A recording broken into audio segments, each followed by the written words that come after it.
12 जून 2025 को अहमदाबाद एयरपोर्ट से उड़ान भरने के तुरंत बाद एक air India Boeing 787 Dreamliner crash हो गया। प्लेन में 242 लोग थे, जिनमें गुजरात के पूर्व मुख्यमंत्री विजय रूपाणी भी शामिल थे, जो लंदन गैटविक जा रहा था। तो असल में क्या हुआ था? एविएशन एक्सपर्ट्स का मानना है कि इसका मुख्य कारण एक बर्ड स्ट्राइक था। जरा सोचिए, टेक ऑफ के कुछ ही देर बाद कई पक्षी इंजन से टकरा गए। अचानक दोनों इंजनियों ने पावर खो दी। टेक ऑफ नॉर्मली स्टार्ट हुआ था, लेकिन लैंडिंग गियर ऊपर खींचने से ठीक पहले प्लेन की ऊंचाई कम होने लगी।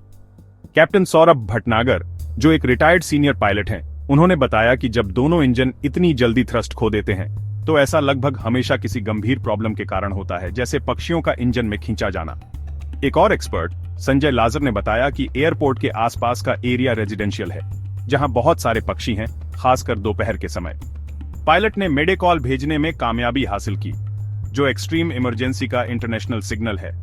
चश्मदीदों के वीडियो दिखाते हैं कि प्लेन कंट्रोल्ड लेकिन तेजी से नीचे आ रहा था।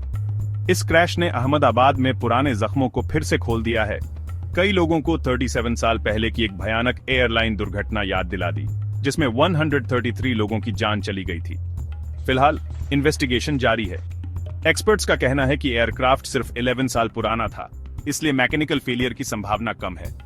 एविएशन अभी भी ट्रैवल करने के सबसे सेफ तरीकों में से एक है, लेकिन इस तरह की घटनाएं दिखाती हैं कि कैसे पक्षियों का एक छोटा सा झुंड भी कुछ ही सेकंड्स में सब कुछ बदल सकता है। जैसे ही और डिटेल्स मिलेंगी, मैं आपको अपडेट करता रहूंगा।